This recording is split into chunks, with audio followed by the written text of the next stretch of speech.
Welcome to Suman TV. నేను మీ నవీన్. ప్రస్తుతం నేను ట్రీట్మెంట్ రేంజ్ హాస్పిటల్లో ఉన్నాను. మనతో ఉన్నారు ప్రముఖ laparoscopic and laser surgeon doctor Kareddy Sridhar Reddy గారు. హాయ్ సార్, నమస్తే అండి. సార్, మోషన్కి వెళ్తూ ఉంటారు. సో వెళ్ళి బాత్రూంలో గంటల తరబడి కూర్చొని ముక్కుతూ ఉంటారు. సో కూర్చున్నప్పటికీ ఇన్కంప్లీట్ మోషన్ అని చెప్పేసి అంటుంటారు. అంటే కొద్దిమంది ఏంటంటే వేలు పెట్టి మరి బయటికి తీస్తూ ఉంటారు ఆ మిగిలిన మలాన్ని.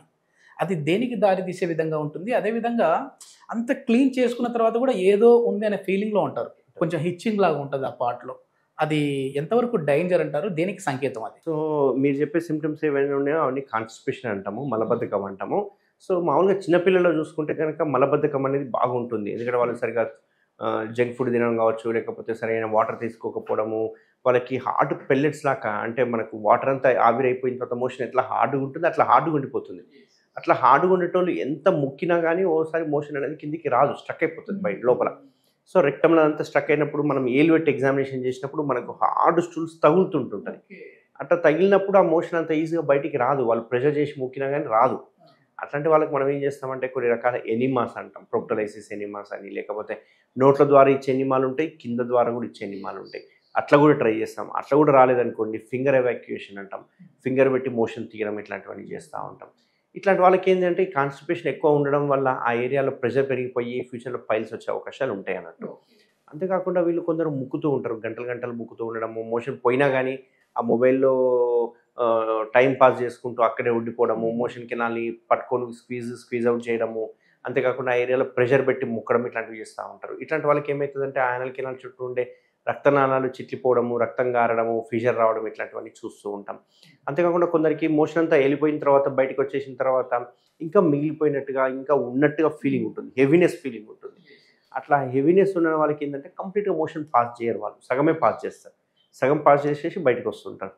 ఇట్లాంటి వాళ్ళు కూడా కాన్స్టిపేషన్కి లోనైనట్టు. ఎందుకంటే ఒకసారి మోషన్ మొత్తం కంప్లీట్ చేసుకుంటేనే బౌల్ హ్యాబిట్స్ బాగున్నట్టు. అట్లా విడతల వారీగా సగం సగం చేసుకుంటూ మళ్ళీ ఒక గంట తర్వాత మళ్ళీ మోషన్కి వెళ్ళడము, మళ్ళీ కొంచెం క్వాంటిటీ పోవడము, మళ్ళీ ఒక గంట తర్వాత తిన్నాకపోవడం, ఇవన్నీ కూడా ఒక టైప్ ఆఫ్ కాన్స్టిపేషన్కి దారితీస్తుంది. ఇది నిదానంగా పైల్స్కి దారి తీసే విధంగా ఉంటుంది దీన్ని లైట్ తీసుకుంటే. దీనివల్ల పైల్స్ రావచ్చు, యాబ్సెస్ రావచ్చు, ఈవెన్ ఫిస్టులాలు కూడా వచ్చే అవకాశాలు ఉంటాయి. ఎందుకంటే మోషన్ ఎక్కువసేపు యానల్ కెనాల్ కానీ రెక్టంలో కానీ స్టే చేయాల్సిన అవసరం లేదు. మనం ఎంత తొందరగా మనం ఎవాక్యుయేట్ చేస్తే అంత మంచిది. కాబట్టి దీనివల్ల పైల్స్ వచ్చే అవకాశాలు ఉంటాయి. రోజుకి అసలు ఎన్నిసార్లు మనం మల విసర్జన చేస్తే హెల్దీ అని అనుకోవచ్చు సార్? ఎందుకంటే నేను రోజు 2 సార్లు చేసా, 3 సార్లు చేసా, నేను హెల్దీగా ఉన్నా అని కొద్దిమంది అంటారు. లేదురా బాబు, నిన్న వెళ్ళా, మళ్ళీ ఈ రోజు రాలేదు, మళ్ళీ రేపు వెళ్తా ఉన్నాను, నేను అన్హెల్దీ అనుకుంటా ఉంటారు. సో ఏది కరెక్ట్? యాక్చువల్గా చెప్పాలంటే ఒక్కొక్కరి క్రైటీరియా ఒకలాగా ఉంటుంది. బట్ నార్మల్ చూసుకుంటే కనుక డైలీ మోషన్ పోవడం అనేది వెరీ గుడ్ హ్యాబిట్. డైలీ ఒకసారి, కొందరు ఆల్టర్నేట్ డే పోతుంటారు, అట్లాంటి తప్పనము. కాకపోతే ఏంటి అంటే కోలాని ఎంత తొందరగా బయటికి పంపిస్తే మోషన్ని, దానిలో ఉన్న బ్యాక్టీరియా కావచ్చు, లేకపోతే మంచి బ్యాక్టీరియా, చెడు బ్యాక్టీరియా, ఇవన్నీ నాశనం అయ్యే అవకాశం ఉంటాయి. కాబట్టి మోషన్ అనేది ఇమ్మీడియట్గా పాస్ చేసుకుంటూ వెళ్ళిపోవడం బెటర్. అట్లా అని చెప్పేసి గంటకు పోవాలని కాదు, ఒకటి ఆ 2 సార్లు మోషన్ అనేది ఫ్రీక్వెంట్గా నార్మల్గా అంటాం. అట్లా కాకుండా మోర్ దెన్ 3 times 4 times పోయిందంటే అబ్నార్మల్ డయేరియా అంటుంటాము, లేకుంటే ఓసారి కాన్స్టిపేషన్కి కూడా దారి తీసే అవకాశాలు ఉంటాయి. ఇక్కడ మోస్ట్ ఇంపార్టెంట్ ఏంటి అంటే ఒకసారి పోయినా 2 సార్లు పోయినా మనకి ఇంపార్టెంట్ కంటే కూడా మొత్తం మోషన్ని బయటికి పంపించామనేది వెరీ ఇంపార్టెంట్ ఇక్కడ. అండ్ అది కూడా ఎన్ని నిమిషాల్లో బయటికి వెళ్ళిపోయింది, లేకుంటే ఎక్కువసేపు కూర్చున్నామా, ఎక్కువ ముక్కుతా ఉన్నామా, ఇవన్నీ చాలా ఇంపార్టెంట్. ఎందుకంటే 1-2 సార్లు మోషన్ పోయేదానికంటే కూడా ముక్కి పోయిండ్రు అనుకుంటే కనుక వాళ్ళకి 100% పైల్స్ వచ్చే అవకాశాలు ఉంటాయి, ఫిషర్ వచ్చే అవకాశం కూడా ఉంటుంది. కాబట్టి మోషన్ అనేది ఫ్రీక్వెంట్గా పాస్ చేస్తూ ఉండాలి, కంప్లీట్ ఎవాక్యుయేషన్ అనేది చేస్తూ ఉండాలి. బాత్రూంలో కూర్చున్నప్పుడు ఆ మలం కింద పడినప్పుడు ఏంటంటే కొద్దిమందికి చాలా తిక్కీగా ఉంటుంది. అంటే ఒక బకెట్ నీళ్లు పోసేసినా కూడా అది వెళ్ళిపోదు. సో దాన్ని బట్టి కూడా వీళ్ళకి పైల్స్ వచ్చే అవకాశం ఉంది అని చెప్పి ఏమైనా అనుకోవచ్చు అండి? మోషన్ యూజువల్గా ఏంటి అంటే హార్డ్గా ఉండదు, అట్లా ఉండదు, లిక్విడ్ లాగా ఉండదు, సెమీ లిక్విడ్ రూపంలో ఉండాలి అనేది. సో సెమీ లిక్విడ్ రూపంలో ఉన్నంత వరకు ఎటువంటి ఇబ్బందులు ఉండవు. ఒకవేళ అది లిక్విడ్ స్టేజ్లో ఉన్నా, లేకపోతే హార్డ్ స్టూల్స్గా ఉన్నా కానీ మోషన్ ఖచ్చితంగా పైల్స్ వచ్చే అవకాశాలు ఉంటాయి. సో ఈ హార్డ్ స్టూల్స్ కొన్ని రోజులు లిక్విడ్ స్టూల్స్ ఉండడం, ఇది కూడా క్యాన్సర్ యొక్క లక్షణాలు. ఎందుకంటే కాన్స్టిపేషన్ అనేది కూడా ఒక క్యాన్సర్ లక్షణం అన్నట్టు. కొందరికి లూజ్గానే పోతుంది, అసలు హార్డ్గా సెమీ లిక్విడ్గా కూడా ఫామ్ అవ్వదు. అట్లాంటి వాళ్ళకి ఐబిఎస్ కానీ, లేకుంటే బోవెల్కి సంబంధించిన సిలియాక్ డిసీజెస్ అని ఇట్లాంటివి కొన్ని ఉంటాయి. ఆ డిసీజులు కానీ ఉండే అవకాశాలు ఉంటాయి. కాబట్టి లిక్విడ్గా వెళ్ళవద్దు, అట్లా అని చెప్పి హార్డ్గా వెళ్ళవద్దు, సెమీ లిక్విడ్ రూపంలో స్టూల్స్ అనేవి పోవాలి. సో ఒకవేళ తేలినా లేకపోతే కలర్ మారినా ఇమ్మీడియట్గా చూపించుకోవాలి. ఎందుకంటే ఇవి కొన్ని రకాల క్యాన్సర్లు కూడా కలర్ మారే అవకాశాలు ఉంటాయి. కాబట్టి మనం ఏంటి అంటే సెమీ లిక్విడ్ రూపంలో పోతే కనుక దీన్ని నార్మల్గా కన్సిడర్ చేస్తాం. ఓకే. ఒకవేళ పైల్సే వచ్చేస్తారు అంటే ఇట్లాంటి వాళ్ళు చాలా ఇబ్బంది పడిపోయి వాళ్ళు ఏంటంటే మనం డిస్కస్ చేస్తున్నాం కానీ ఓపెన్గా నాకు మోషన్ సరిగా రాలేదు వేలు పెట్టి మరి నేను తీస్తా ఉన్నానని ఎవరు చెప్పుకోరు. కానీ వాళ్ళకి తెలుస్తూ ఉంటుంది ఆ ఫీలింగ్. అంటే పైల్స్ మొదటి దశలో ఉంది, రెండో దశలో ఉంది, నేను ఎప్పుడు డాక్టర్ని విజిట్ అవ్వాలి, సర్జరీ అంటే భయపడే వాళ్ళు ఉంటారు. అట్లాంటి వాళ్ళకి ఏం చెప్తారు? ఇప్పుడు ఏలు పెట్టి తీసేది మోషన్ ఉంటుంది కదా, కొంతమంది నా దగ్గరకు వచ్చిన పేషెంట్స్ చాలా వేర్డ్గా సిమ్టమ్స్ చెప్తూ ఉంటారు. రీసెంట్గా ఒక పేషెంట్ ఏంది అంటే ఒక సైడ్ తోసుకుంటేనే మోషన్ వస్తుంది నాకు, లేకపోతే రాదు అని చెప్పారు. కొందరు అయితే కనుక వేలు పెట్టి తీయాలని చెప్పేవాళ్ళు. కొందరు ఆ పైల్స్ ఏవైతే ఉన్నాయో గ్రేడ్ 3 గ్రేడ్ 4 పైల్స్ బయటికి సాగుతుంటాయి.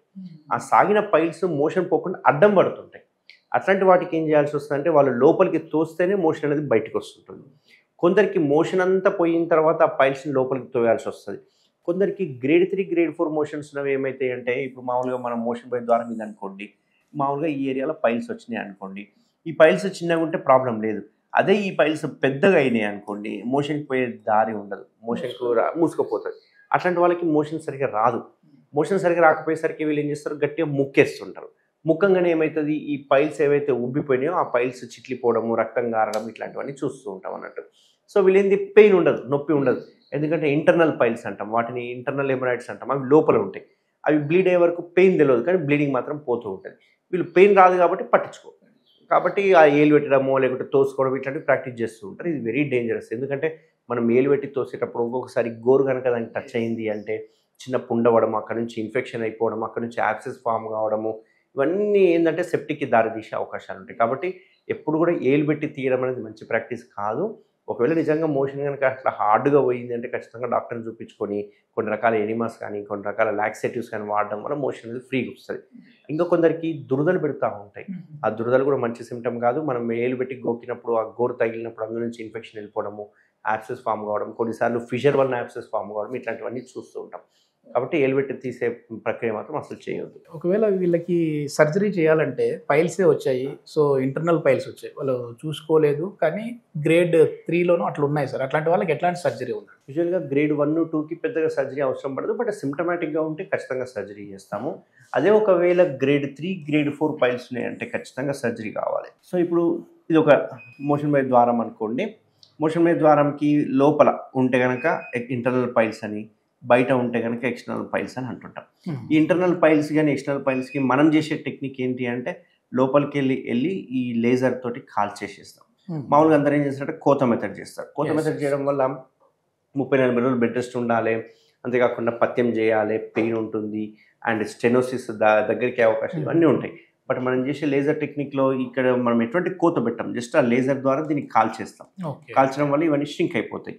ప్లస్ దీనితో మనం ఇక్కడ ఒక స్టాప్లర్ కొట్టేస్తాం. స్టాప్లర్ కొట్టడం వల్ల దీనికి రక్తం సరఫరా కంప్లీట్గా ఆపేస్తాం. కాబట్టి మళ్ళీ ఫ్యూచర్లో అంటే ఉన్న పైల్స్ పోతాయి, ఫ్యూచర్లో కూడా పైల్స్ రాకుండా మనం కంప్లీట్గా అరికట్టాం. ఇప్పుడు ఈ స్టాప్లర్ అంటే మళ్ళీ అది అట్లే ఉంటుందా సార్, లేదంటే మళ్ళీ అది దాని అంతే కదా ఏమన్నా? ఇందులో పిన్స్ ఉంటాయి, 2 rows 3 rows అని పిన్స్ ఉంటాయి. ఆ పిన్స్ ఆటోమేటిక్గా వన్స్ హీల్ అయిపోయిన తర్వాత పడిపోతుంటాయి, మోషన్ వెళ్ళిపోతుంటాయి. అవేం బాడీలో ఏమి ఉండవు. కాబట్టి దానివల్ల ఎటువంటి సైడ్ ఎఫెక్ట్స్ ఉండదు. అండ్ మోస్ట్ ఇంపార్టెంట్ ఏంటంటే ఇది కానీ ఈ లేజర్ కానీ కంప్లీట్ పెయిన్లెస్ ట్రీట్మెంట్, 0 పెయిన్, అసలు పెయిన్ ఉండదు. ఎస్, ఇది మొత్తానికి ఏంటంటే మల విసర్జన చేసే టైంలో మాత్రం ఇట్లాంటి సింటమ్స్ కనపడ్డాయి అని అంటే ఖచ్చితంగా అది పైల్స్కి దారి తీసే విధంగా ఉంటుంది. దీన్ని నెగ్లెక్ట్ చేశారంటే క్యాన్సర్ అయ్యే అవకాశాలు కూడా లేకపోలేదు అన్నట్లుగా చెప్తా ఉన్నారు. సో ఇట్లాంటి సింటమ్స్ ఉన్న వాళ్ళు ఖచ్చితంగా అయితే డాక్టర్ని విజిట్ అవ్వండి. దానికి సంబంధించి ఫర్దర్ ఇన్ఫర్మేషన్ ఒకవేళ మీరు కారెడ్డి శ్రీధర్ రెడ్డి గారితో మాట్లాడంటే హాస్పిటల్ నెంబర్ కూడా మేము ప్రొవైడ్ చేస్తా ఉన్నాం, మీరు డైరెక్ట్గా హాస్పిటల్ వారితో మాట్లాడచ్చు. Thank you sir. Thank you అండి.